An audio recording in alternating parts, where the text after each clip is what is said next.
My friends, my legally tampering friends, we hope you're well. My name is Matt Conner. That is Sterling Holmes. And we are here with another edition of the Arrowhead Addict podcast. Good to see all of you already in the chat. If you're listening to the audio edition, welcome once again. Just want to say it from the outset.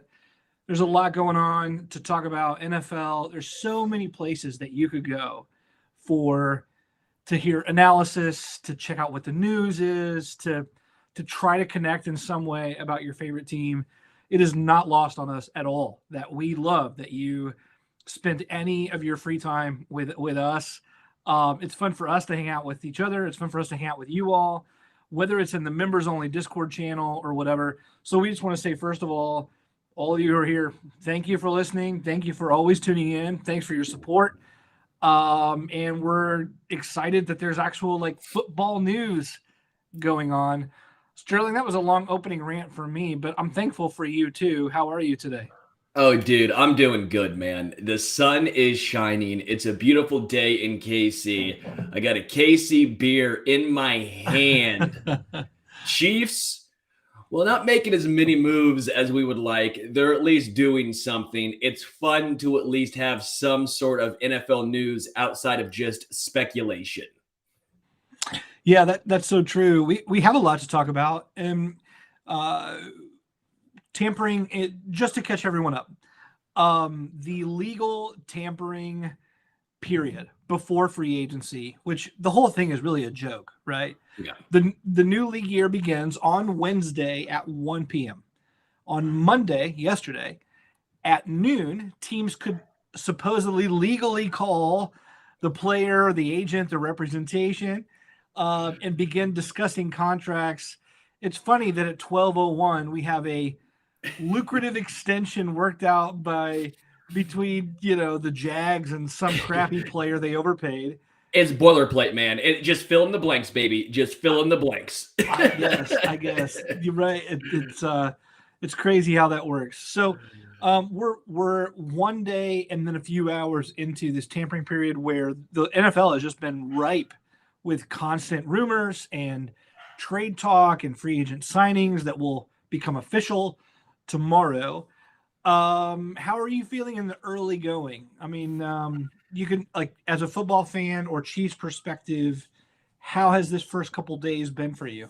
Football fan, this is fun. If you are a wide receiver, you are bleeping stoked because if Christian Kirk is getting 80 mil, was it 84, $85 million, never had over 1,000 yards in his career. Yeah, if you're Tyreek Hill or Devontae Adams, you're feeling pretty good right now.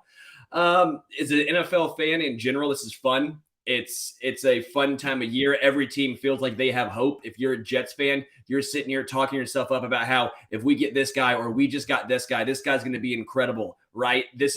It's fun for every single team. The Chiefs' perspective from a quick overview, I'm not super stoked. I thought they're going to keep either Za'darius or Tyrann Mathieu. Didn't keep either. I thought Za'darius, good for him. Undrafted to now making 14 mil per season from, Middle Tennessee. Congratulations, Za'darius. Great for you. As far as Frank Clark, I'm pretty excited. I know we'll touch on this in a second, but anytime you can keep a player, you restructure his deal. Now you only have to go out and find one starter instead of two starters on edge. That is a positive. So that's my quick initial takeaways. And don't worry, I have to imagine a wide receiver is coming shortly. I would think so. We will get to all that. Want to give it time. You just took a sip. What are you tasting, my friend? Oh, baby. This is the KC Beer Company Pure Pills. It's Pure incredible pills. On a warm day like today. It just hits different. They are brewed with only 4 ingredients: malt, hops, water, yeast. What more can I say? KC Beer Company has been just an absolute pleasure to work with. Their beer is incredible. I keep my fridge stocked at all times. They brew their beer based on the German purity law of 1516. Like Tom Brady wasn't even alive. Think how long Tom Brady's been playing in the NFL for. I mean, I maybe. can't comprehend that. I can't. Maybe. Tom may have actually created football in 1516. We're not completely sure. But KC Beer Company is a locally owned company, proudly made in the Kansas City community, perfect for game day celebrations. Honestly, that's it. KC Beer Company. If you don't drink it, you're doing yourself a disservice.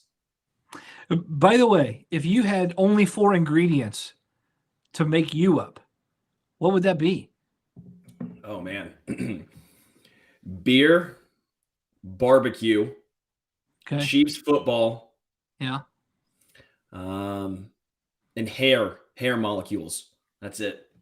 That's it's a solid 4. The mustache. Yeah. Hey, let's dive into some Chiefs here. I want to lead with, so Monday was a frustrating day for Chiefs fans who were just saying, "What are we going to do? Something every and that feeling." I get it, because it was exacerbated by the fact that the AFC West was going bananas. And I want to ask you about this. This isn't officially on our list, but I want to ask you this. How worried are you about the AFC West at this point? Because before the Chiefs pulled the trigger on any move at all, we'd seen Khalil Mack come into the picture for the Chargers. We'd seen Russell Wilson provide the first ounce of respectability at quarterback for the Broncos had been 2 automatic wins for the Chiefs every year for the last 5-6 years, right? So you had those 2 coming in, then some of the signings coming in. Chargers get J.C. Jackson. Like, how are you feeling about the state of the West and these new imports? Yeah, this is interesting, right? If you're a Chiefs fan, you're not super happy. You like the competition, right? It's fun that Denver now is in an actual rivalry. It's no longer just, all right, that's 2 free wins. It is a little more interesting, a little bit more fun when you can actually talk shit when you're beating Russell Wilson instead of Teddy Bridgewater. It's not fun when you're beating up on Brock Osweiler, right? Eventually you're like, all right, that's not even little brother. This is baby brother. As far as the competition goes, this gets you ready for the playoffs. No better way to get ready than having tough games, 6 games that you're like, all right, oh shit, we better have our shit together. Let's get it done. The Bills are the happiest because the Bills are sitting over there going, have fun beating up on each other. We'll sit back and contend with Mac Jones. Yeah. But yeah, I mean, the AFC West, they've shown that they want to compete. They're here. They're not just going to roll over and say, all right, Kansas City, you've won 6 straight in the AFC West.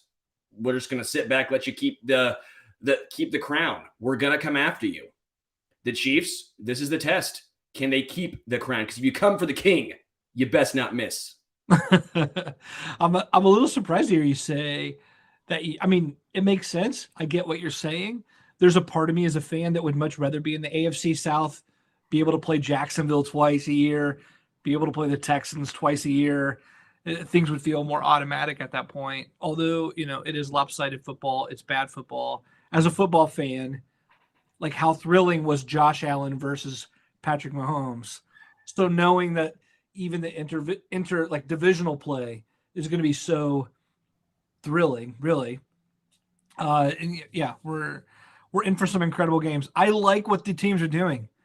I mean, if I'm a Chargers fan, I am stoked. And if I'm a Broncos fan, I'm stoked. If I'm a Raiders fan, I'm not really sure what's going on if I'm a Raiders fan, but they always surprise every year anyway, at least in the first half. So well, let's get to the source. Some of our there was a lot of frustration on Monday. And I want to talk about some of the source of that frustration because it felt like, this is me, right? It's like, okay, if you have legal tampering, it means like, oh, we can't do any business with other players. But coming into free agent week, it felt like the Chiefs weren't even getting business done with their own players. I was like at the last second, we heard this gasp of like, the Chiefs are trying to get something done with Darrell Williams, but it didn't work out. And I'm thinking, you've had months to work out something with Darrell Williams. How is that not happening? Or the Tyreek Hill extension. I'm thinking you got to get that done before the market increases with a new round of wideout contracts. Suddenly Tyreek Hill is like tweeting out the eyes emoji at what Christian Kirk is making, because he knows now any ability to sign Tyreek Hill for under $25 million a year is now gone. I mean, that's a 4-year, $100 million contract now. There's no way to put that toothpaste back in the tube. So I was surprised to see, like, wait, what have the Chiefs been doing? It felt like there was unfinished business coming into free agency, which just felt weird to me. Am I alone in that sentiment? No, you're not alone, because, and while Darrell Williams in a vacuum is not a big deal, if you wanted Darrell Williams, what the hell are you doing sitting on your hands, right? Yeah. I maybe they didn't really want Darrell, and this was more of a, if you sign for this, you sign. If not, we don't care that much. And I understand that sentiment, but with someone like Tyreek, with someone like maybe Travarius Ward, or someone like Tyrann Mathieu, what are you doing? Like, why? I understand the case of you don't want to, outbid yourself or bid against yourself. I understand the case of you don't want to be too early, but this is why it's for me. I would rather be early than late. You see what Christian Kirk gets. Now look at Tyreek Hill. Same thing with Chris Jones. Chris Jones had a similar situation. He saw what DeForest Buckner got, remember? And then now I'm going. Yeah. I mean, that's where I'm at. I would rather be a little bit early than a little bit late on a guy that you want to be here in Kansas City. If you're on the fence, then I get it. But if you want Tyreek Hill here, then go out and get him early. Yeah. I don't have a problem even with the Frank Clark deal. If that's like, if you were still wondering about it, I mean, they got something worked out by the end of Monday, and that's fine. And by the way, for the sake of some perspective, no one's pressing panic on any move at all, one way or the other. The offseason's long. The roster is going to be incomplete. Like, we have until early September. So no one should be lighting fires. No one should be pressing a panic button. No one should be really complaining all that much. And even like great moves, end up looking foolish. Free agents are available for a reason. Just that said, it was a little surprising some of the time. Think how early the Patriots were last year to get Nelson Aguilar, Kendrick Bourne, Hunter Henry, and was it Jonnu Smith? Jonnu Smith, yeah. Remember how early they were, and everyone was praising them for making moves. I get they had a better record last year. Were those four guys the difference? No, not at all. So some perspective here. Just because you are first doesn't always mean that was the best case decision. Look at the Jaguars. No one thinks that Christian Kirk, at least I don't think so, is going to somehow be the difference maker for the Jags. Yeah, I totally agree. Well, let's get into some of the moves that the Chiefs did make, right? First of all, Frank Clark restructures his deal. It's now really a 2-year deal. $29 million can go up to $36 million. That said, really the second year is kind of a team option sort of thing.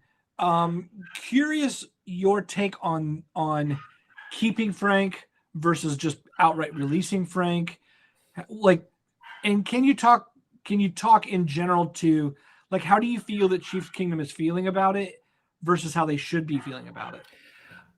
One, I'm pretty excited. I feel like a lot of Chiefs Kingdom's upset by this because the bigger picture here is you resign him for what is essentially $1.2 million.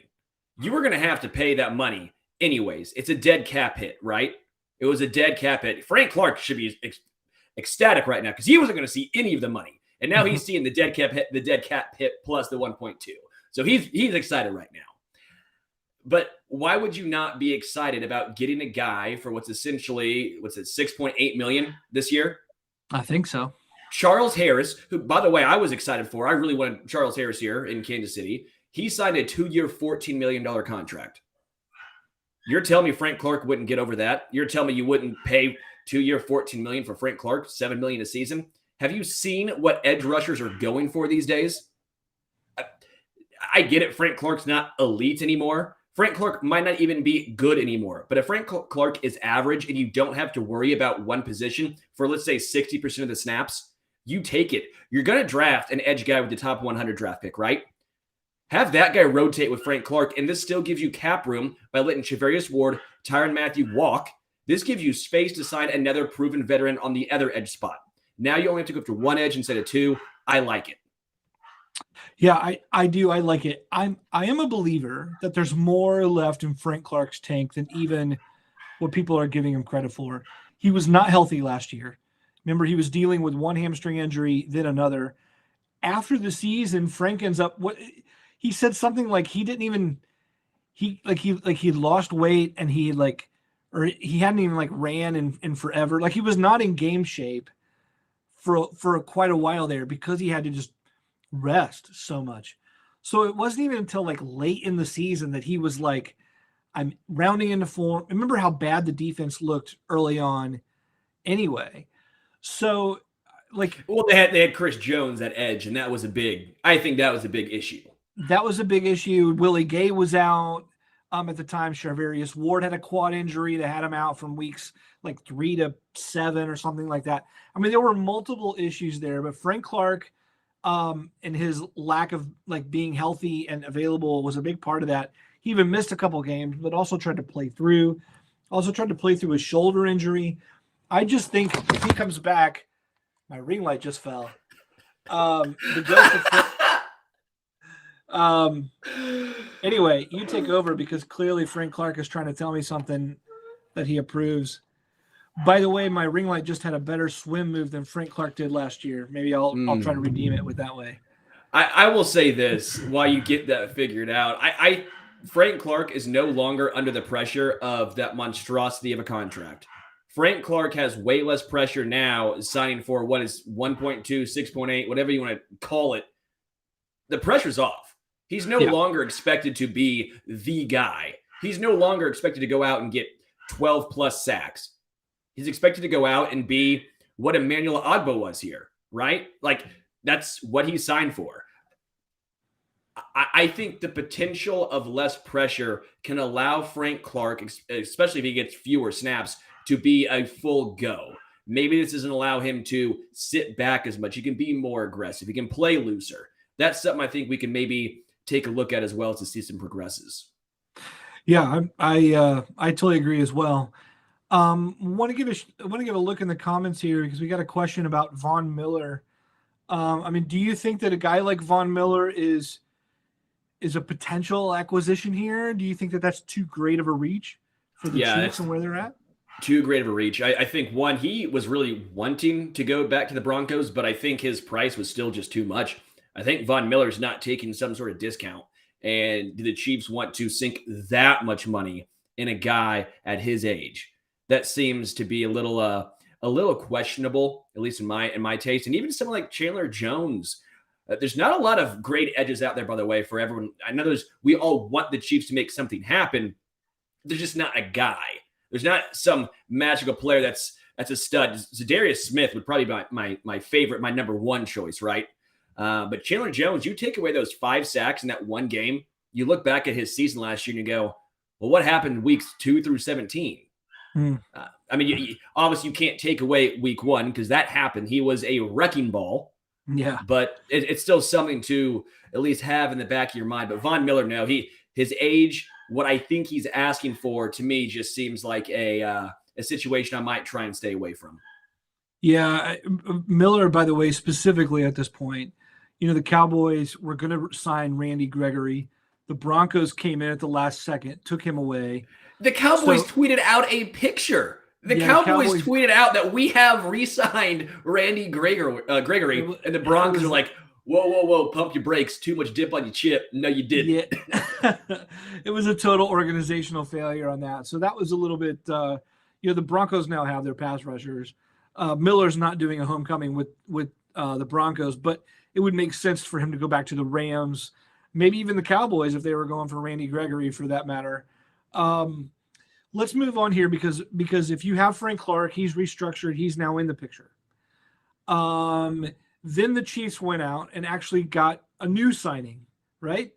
Justin Reid, 3 years, up to $31.5 million. Former Houston Texans safety, taken in the 3rd round of the draft, in which we famously traded up for Breeland Speaks. I want to find out what you think of the addition of Reid and what that means for the entire secondary. Well, the positives, I'll go there first. He's 25. He is extremely athletic. So up the middle for Kansas City, Chris Jones, Tershawn Wharton, Willie Gay Jr., Nick Bolton, and now Juan Thornhill and Justin Reid. That athleticism is just off the charts. He's a little bit of a Swiss Army knife. He can do a lot of things. I want to say well. I don't want to say exceptional, but he can do a decent amount well. He's a willing tackler, which I think is a huge plus, especially in the Chiefs system. But again, the cost wasn't crazy, right? It's $20 million guaranteed. So if you wanted to really get out of it after 2 years, you could. I do want to pump the brakes a little bit. I mean, Justin Reid is fine, but this is not like some insane signing, but it didn't have to be. I think safety is a position where you can spend less, a position where you don't have to have a top-end guy, and you can still have a successful defense. I think Tyrann Mathieu is going to go pretty well over what Justin Reid got. His PFF for Justin Reid, if you like Pro Football Focus, I like it to an extent. Obviously, everything needs context. To me, PFF is not the end-all, be-all, but I do think they have a good baseline. Tyrann Mathieu didn't rate out well, but Justin Reid rated out even worse. So if you go by PFF, Reid was not a guy that the Chiefs really should have spent a lot of effort on. But this is also one where I think the Chiefs are saying he's 25. We think his prime is about to happen, and it hasn't happened yet. What are your thoughts? Yeah, I am very cautiously optimistic here. Here's what I like. Here's what I like in that we saw some deep threats be able to get by Thornhill and Mathieu deep because we didn't have equal athleticism on both sides to be able to to handle some of that. Reid is going to make up for Tyrann's declining athleticism, and that's going to make a noticeable difference in what teams even attempt to do against the Chiefs' younger safeties here. Also, the Texans are a dumpster fire of an organization. Last year, Justin Reid had to sit out a game because of what they called team disciplinary reasons that were nothing more than Justin Reid calling out David Culley and the defensive coaching staff. He was arguing with the scheme and the way they were even using him and other players. And they just said, you're being a cancer. Why don't you sit down? They suspended him. But there was such enmity between the players as being used and the coaching staff. It's partly why Culley had to go. And the Chiefs are probably looking at this going, look, here's a guy who during his first 2 years looked like a future Pro Bowler. I mean, everyone was applauding him in a big time way, especially as a rookie. Then the team falls apart because leadership has been a cancer there. And then suddenly he's the best. Who's he playing with? He went from playing next to Tyrann with J.J. Watt, with Whitney Merciless. Yeah, his first year. And then under Romeo Crennel. And he had basically a Pro Bowl caliber year. Then he said, who's he playing with now? Can you name any Texans defender whatsoever? Was it Kirksley, the linebacker? Bernardrick McKinney, is that in there somewhere? Right. I mean, yeah. In other words, he's playing with no one. The offense leaves the defense on the field. How long is the Texans defense having to stay on the field because the offense isn't giving them any reprieve whatsoever? I just wonder if the Chiefs looked at Justin Reid and said, you know what, we're throwing the film away from 2021 completely. Yeah. So that means my only concern, and by the way, Justin Reid just turned 25, just turned 25. So I'm looking at this deal and just thinking, he's had a little bit of problems staying healthy. There are minor injuries that have popped up. I think he's played 13 games a year for the last 3 years or something like that. So I don't like the fact that there's always maybe something minor taking him out for a game or two at a time. That said, he's young. If the front office likes him enough to replace Tyrann like this with this guy, I trust it. I do want to bring up another angle here, and I want to know what you think of this. Because you say, Patrick has said it too, I would normally agree with it. But the idea that almost like safety is the running back of defense in that, hey, you don't really like, you can replace a safety pretty easily. Safeties don't have to be that expensive. You can go cheap at the position. We've all seen like a guy like Trey Boston available in August for $1.5 million or something to start. But what's going on with, like, is this a Spags defense need? Like, is this something that, because it's not like Brett Veach is going shopping for whatever he wants, right? I mean, he goes to the coaching staff and says, what do you need me to buy? And what they're buying is not a high-end corner. They've never bought high-end corners. What they're buying is, they paid a lot for Tyrann Mathieu. They did a second rounder for Juan Thornhill, which again is another greater investment than other corners. And then now the Chiefs' first move in free agency is to secure another, hopefully high-performing safety. Is Spags' defense predicated on getting this high-end safety? Is that what we're seeing? I guess so. I mean, if you even put it that way, the defense, even before Veach or Spags got here, they somewhat prioritized safety with Eric Berry over cornerbacks, right? I don't think it's the way to go. Personally, I truly don't. I think finding a lockdown corner is so much more difficult. But the Chiefs have done a good job at value picking or value playing cornerbacks, fitting them into their system and making it work. But it's not like Kansas City's had some sort of incredible defense over the past few years, right? So it's really difficult to say, sure, high-end safety is the way to go.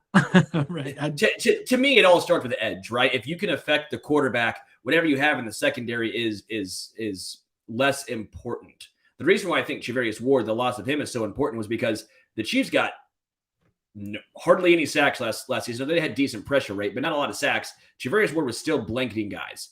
That's impressive for a cornerback. Safety, I do think it's more or less the running back of the defensive side of the ball. As long as you don't get torched, as long as you weren't Dan Sorensen for the majority of last season. I like Dan Sorensen, so I'm not trying to hate on Dan because he's had a lot of success here in KC. Last year was bad.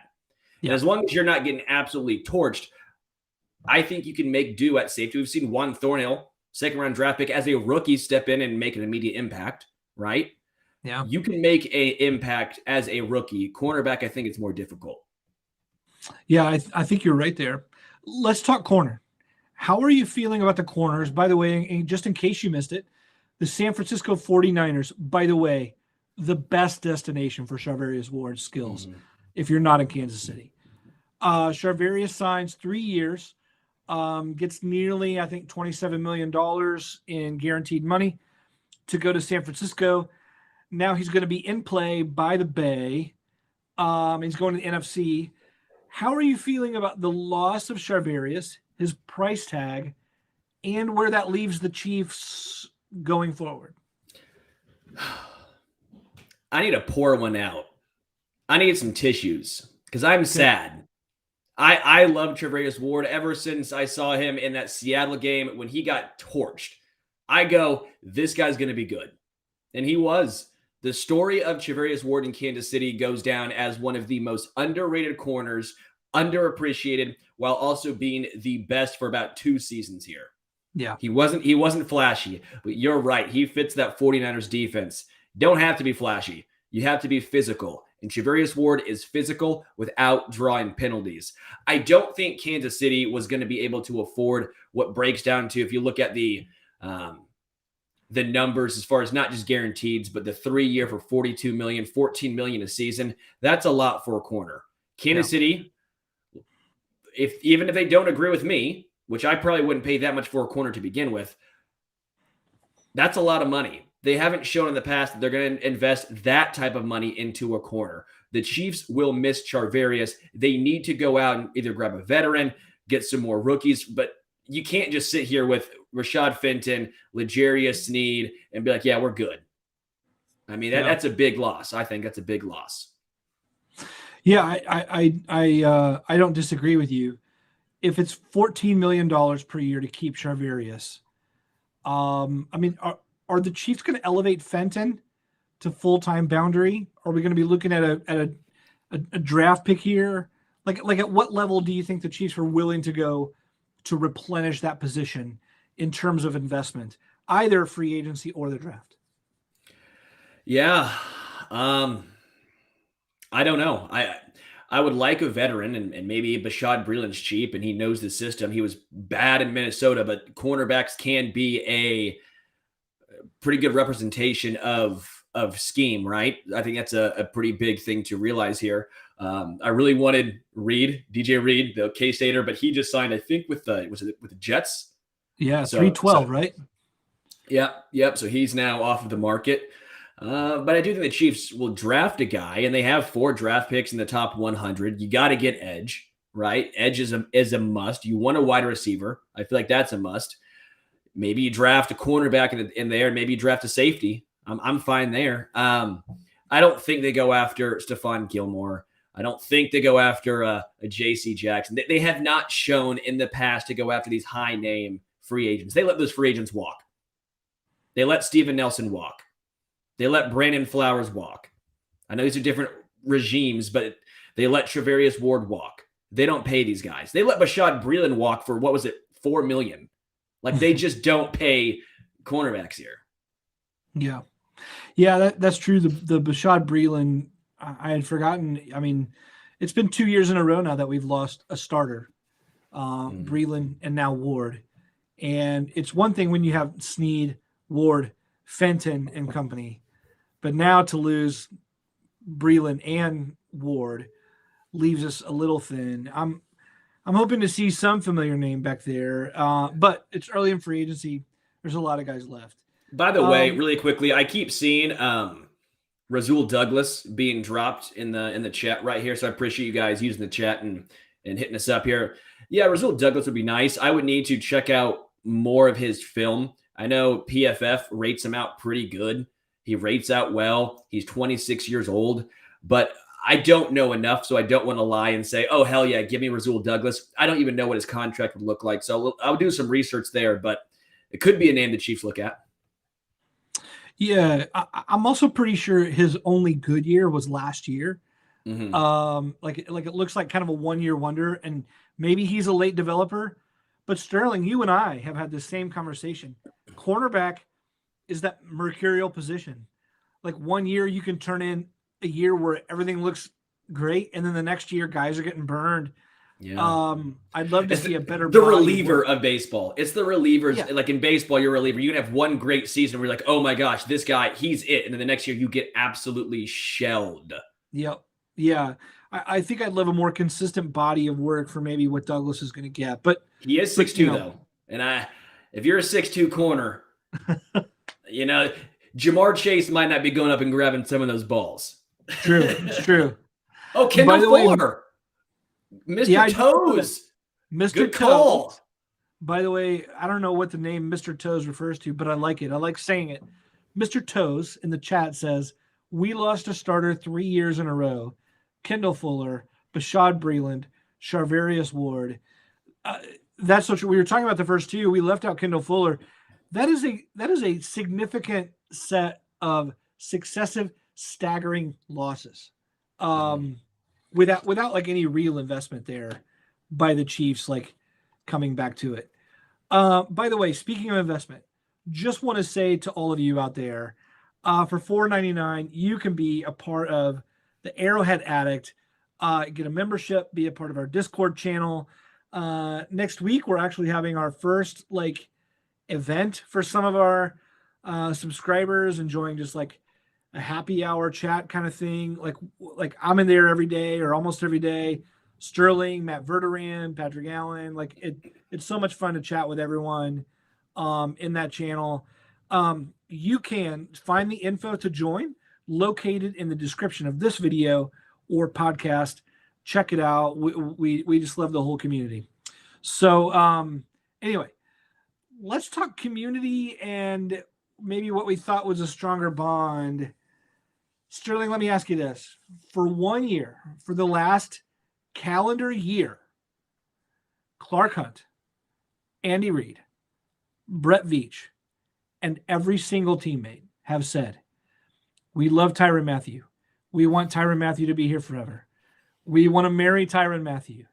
I will pledge my daughter to marriage and to Tyrann Mathieu. I want to be next door neighbors with Tyrann Mathieu. I have a lower back tattoo that says Tyrann Mathieu. I mow my lawn in script that reads Tyrann Mathieu.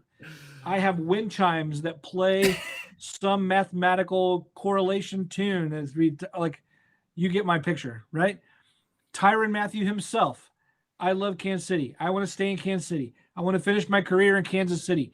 It has been so many public facing moments declaring their love for one another.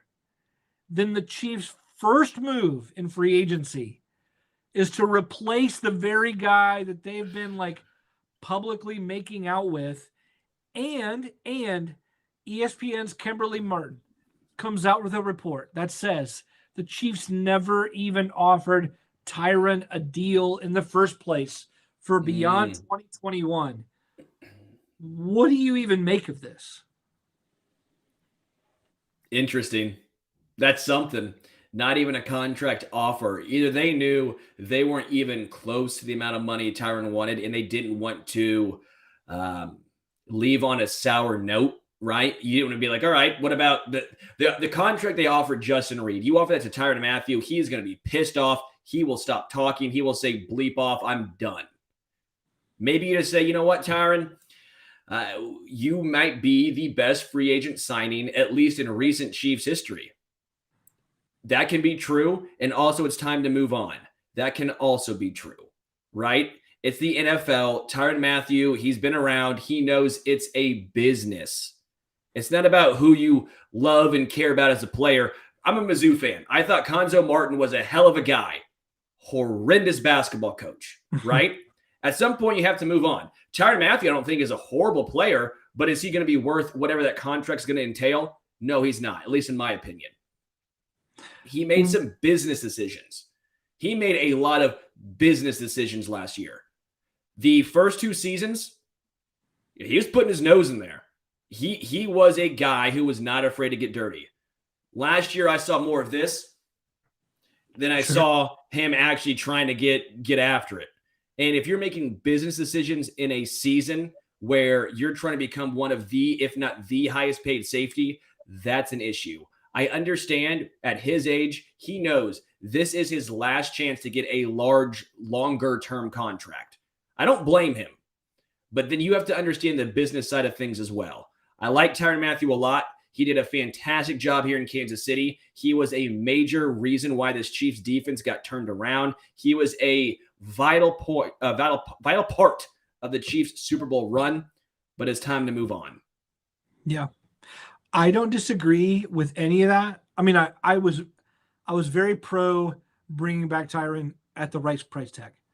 That said, if you're not going to bring a guy back, or even if you don't know, then let me ask you this. Why such overtures in the press? The Chiefs weren't doing that about Anthony Hitchens.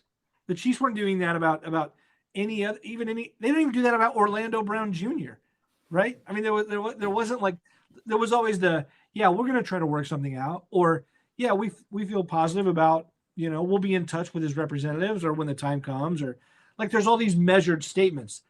But when it came to Mathieu, it was like listening to some like couple that just started dating, like, and they're in the honeymoon period. They had one comment that came out, and when I knew it was done, when Brett Veach said the reality of it is, when he said the reality of it is, I go, that's done. It's not. If you really wanted Tyrann Mathieu, you could have made it work. And when I heard the reality, not we want him back, this, that, and the other, I go, he's gone. Yeah, that was a pretty recent comment, right? Like it just felt like over the last year it had been much more positive than that, which just made me. I just couldn't believe it. I just couldn't believe that the Chiefs' first statement in free agency was it's over. And if Martin's report is right, that there was no deal there. It just feels like what to a guy who'd been voted team MVP 2 of the last 3 years. I like Tyrann Mathieu a lot. I really, really do. And I think he'll have success, and I wish him all the best in his next stop. But he wasn't playing as aggressive as he once was. The Chiefs want to get more athletic. That's why they went with Justin Reid. Justin Reid's not the best safety, but he's extremely athletic. The Chiefs decided to go more athletic. Same thing at linebacker. Anthony Hitchens is a very smart guy, extremely intelligent. But they go, let's go younger and let's go more athletic. It's nothing against the players. It's nothing against the guys themselves. I'm sure the Chiefs and Brett Veach, they love Tyrann Mathieu and Anthony Hitchens. But sometimes it's a business and you have to understand that. Yeah. Well, the Chiefs after this point really haven't made any other moves. They've re-signed Michael Burton. We know that they're interested in Darrell Williams, maybe returning. We know that Byron Pringle is not going to come to terms. He's going to hit free agency. We know some of that stuff. But there are rumors persisting out there. And I want to ask you about some of these because we've been talking about edge rusher. We've been talking about wide receiver. Let's start with edge rusher because there's a lot of smoke in particular around Za'Darius Smith, right? Do you think that there's substance to that smoke? Do you think that someone's just like, is that an agent just slipping things out there? Like, what do you make of that? Do you like the idea of adding him? I think there's good potential. I don't think it's a done deal. I don't think it's like 80-20% this is getting done. But I think there's potential here. The reason why is if you let both Tyron walk as well as Charvarius Ward, that's extra money thrown around here. You brought Frank Clark back on a restructuring. That actually, in a sense, saves you money when it comes to a position where you have to pay a guy to play anyways. That basically saves you money. They've been doing a lot of cost-cutting measures so far. You have to imagine a bigger name edge guy is going to get signed. Za'Darius Smith is one of those bigger named veteran guys that you can hopefully trust. Health will be an issue. That's my only concern, though, because I think if he's healthy, the talent level is 100% there. Is Za'Darius the guy that you would like to see, or is there someone else that you feel is realistic that would make sense, and you're like, oh, Za'Darius is fine, but I'd like to see this? Man, that's tough. Probably Za'Darius is the guy I would like to see. Chandler Jones is great, but part of Chandler Jones scares me. It comes down to that 5-sack game. Any guy who can get 5 sacks in one game, you're sitting there going, oh, hell yeah, that's incredible, right? But then you look from weeks 12 to 17 or even week 3 to 17, because I think week 2 he was still putting up some numbers. You're like, do I want a guy who is that hit or miss? While Za'Darius Smith only played in one game last year, but the 3 seasons prior played in all 16. The past 2 seasons he played in all 16, he had 12.5 sacks and 13.5 sacks. Injury's a concern, but healthy Za'Darius Smith is absolutely incredible. He plays, he gets it done. I like the consistency there. If Smith is healthy and the Chiefs' doctors clear him, give me him over anyone else. Yeah. Well, I don't disagree. I like it. I don't want to give up a draft asset. I've said this on Twitter, however, I'll say it here. I think the single greatest disruptor who is potentially realistically available to any team this offseason is Hunter from the Vikings, Daniel Hunter. So I think he would cost, though. I don't think Daniel Hunter. How do you say his name? I tried to thread the needle in there. I know you did. I want to know. I've always wondered this. I think it's Daniel. I think it's Daniel Hunter. And, D Hunter. I think it's D Hunter. I think it's quarterback Hunter. And I like it. And yeah, look, man. I mean, he also comes with injury issues, but he's on another level than even Za'Darius and his 12. I mean, he's unbelievable. He's just unbelievable to watch. I think he wouldn't be available for less than a 2nd-round pick, maybe a 3rd-round pick. I flinch at giving up that pick, knowing that the Chiefs just need like cost-controlled youth. But if Veach was going to swing for the fences, I think that's the move to make. That said, even that comes with injury issues, and so maybe it is just better to stick with za'darius. Let's move on to wide receiver, because have you read? By the way, the commenters are telling us how to pronounce it. It's Daniil. Sterling, I can't believe you didn't know this. It's Daniil Hunter. Come on. Yeah. Let me ask, by the way, maybe that's a Minnesota thing. Like, because they say like, and he comes to Kansas City as Daniel or Danielle, and yeah, then yeah. up there's Daniil. Oh, hold on, I got to go get my bag. Like maybe it's like that, right? Who knows? Hey, so let me throw this out there. I've seen the Chiefs rumored to be connected to just about every wide receiver out there. Jarvis Landry. Oh, the Chiefs are interested. Juju Smith-Schuster. Oh, the Chiefs are interested, right? MVS. Maybe even DJ Shark. There was one more. I just remember seeing like 4 wide receivers. Allen Robinson. I mean, like who's out there?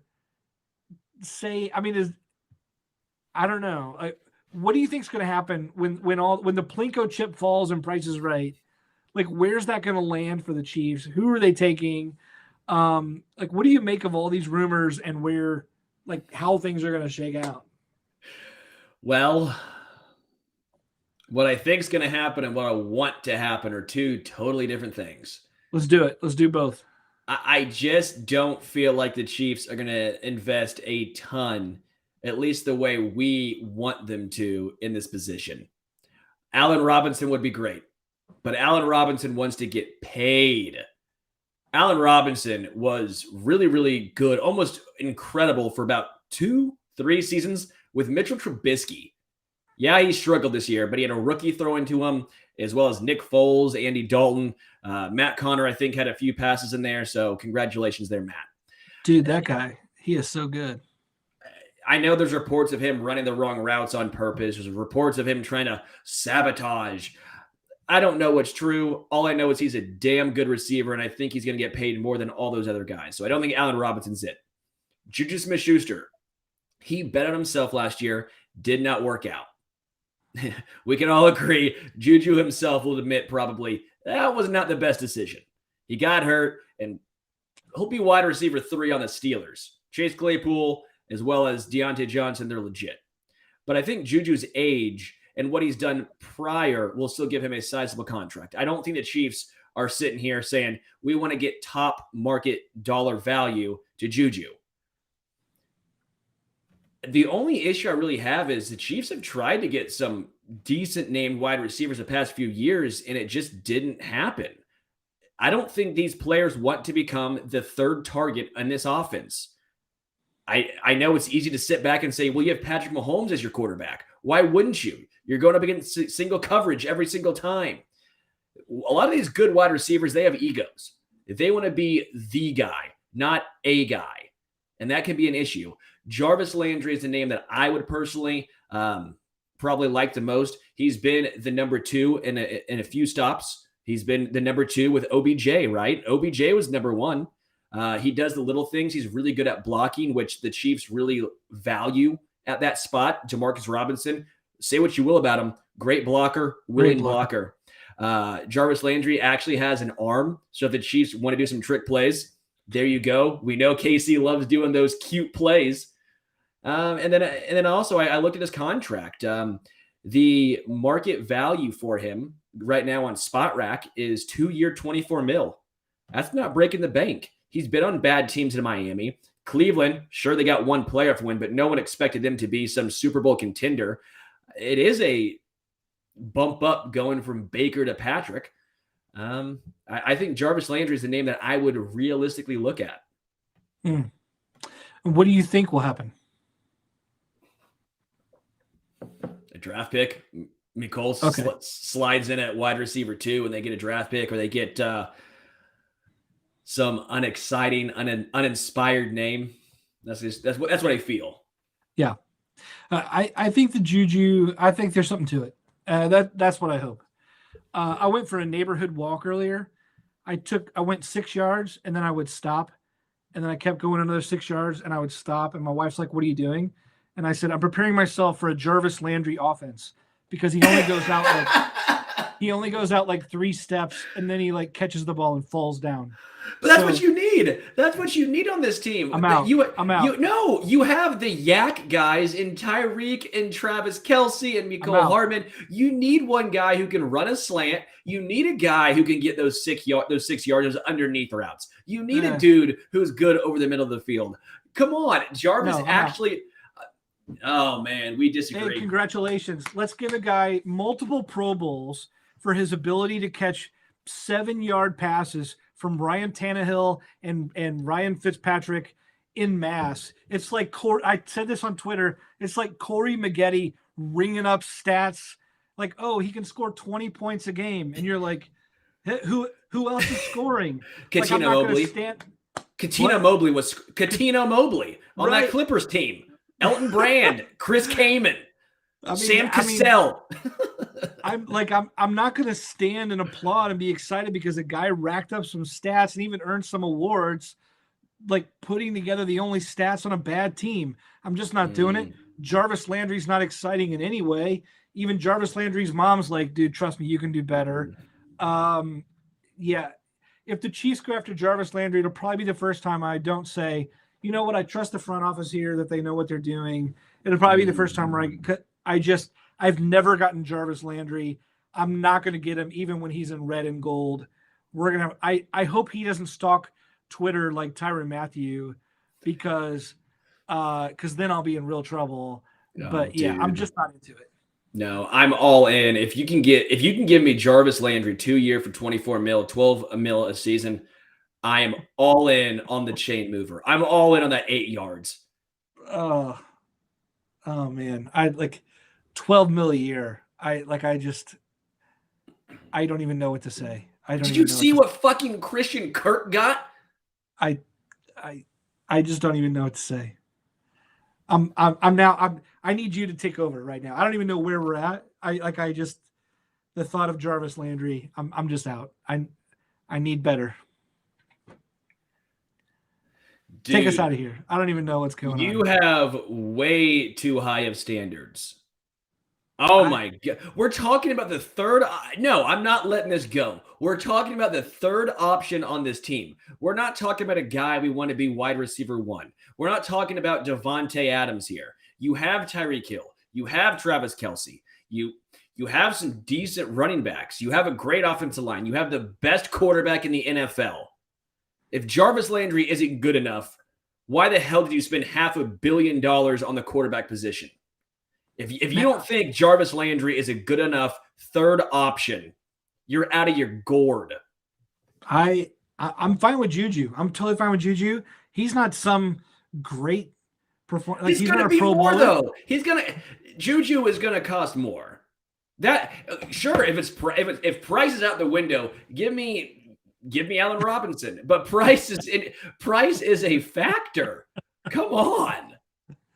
I think that's way too much for either one. Anyway, thank you, Steve Cashman.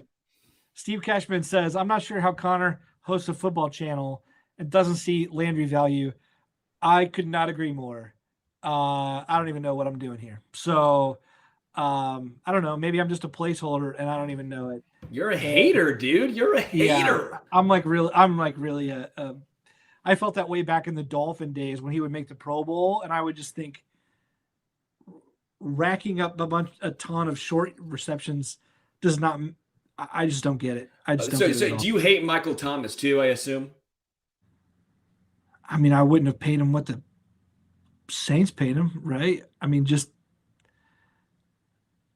I just wouldn't have. Yeah.